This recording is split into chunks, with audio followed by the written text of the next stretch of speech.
Hello there, Spy viewers, my name's Peter and I've got a hands-on video for you. This time it is with Dante's Fall. And Dante's Fall is really hard, as I'm sure you can... well, I'm sure you'll be able to tell just from watching this, really. It is really, really tough. And my highest score so far is about 1,000 and something meters.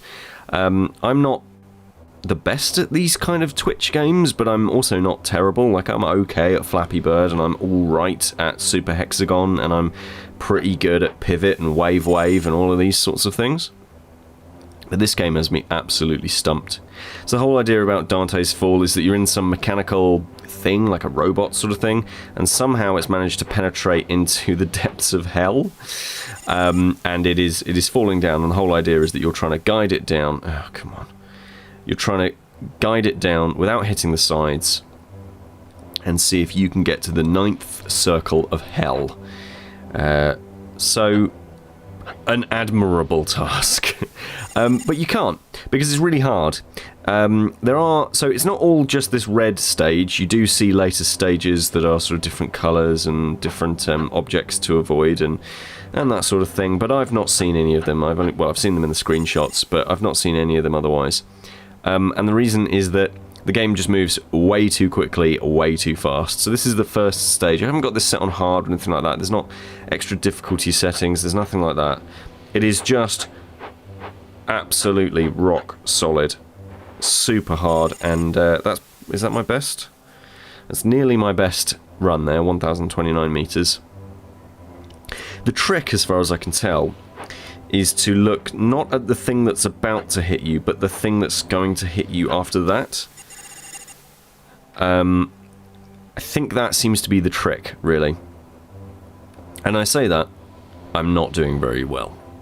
Because it is really, really tough, and I think some people are going to get a lot out of that, like some people who like Flappy Bird and like all of those Mr. Flap and, you know, all of these other games that are all about their difficulty and toughness and, you know, playing for 20 seconds and then being like, oh no, the game, you know, I couldn't get out of the way fast enough.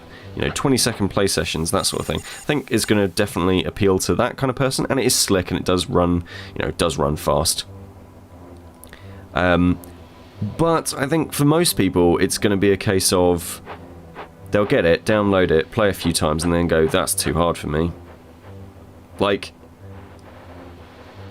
and like, that's okay. Like, hard games are okay, and it's also okay to not like hard games.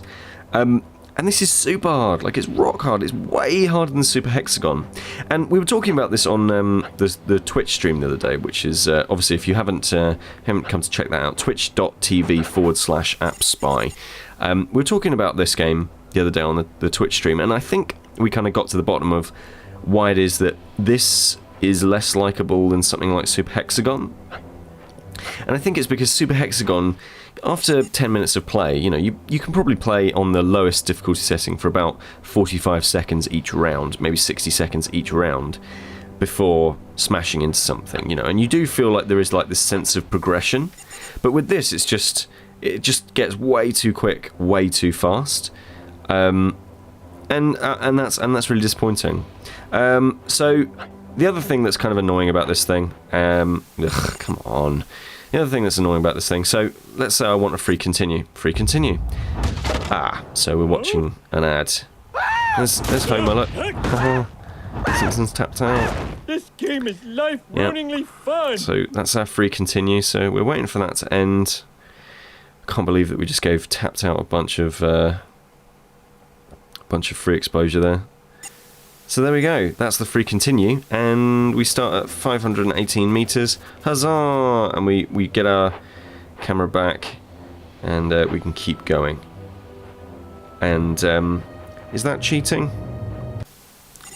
Well, that's my furthest thing. So you can't continue multiple times, but you know, you get the picture. So.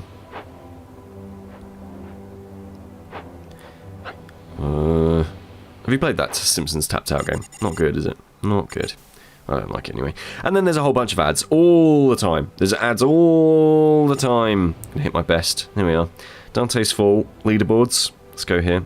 Bavuk Jane. Ugh, typical Bavuk Jane at the top, because he's... If you ever want an arch nemesis in iOS games, it's Bavuk Jane, because he's brilliant. And then there's James above me, and then I've got 1208. But James hasn't done fantastically well either, you know. And these are the top players. The top players have got 5,000.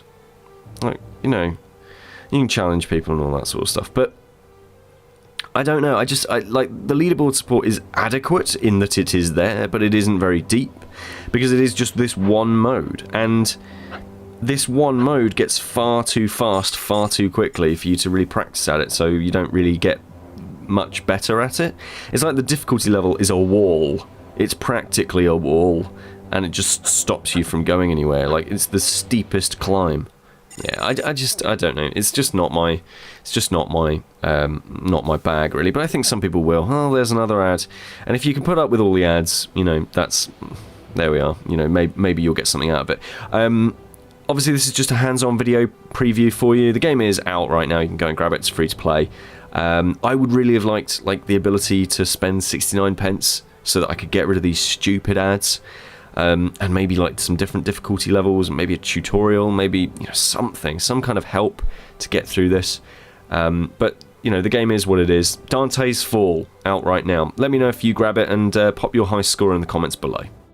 This is Peter with AppSpy.com. We review, you decide.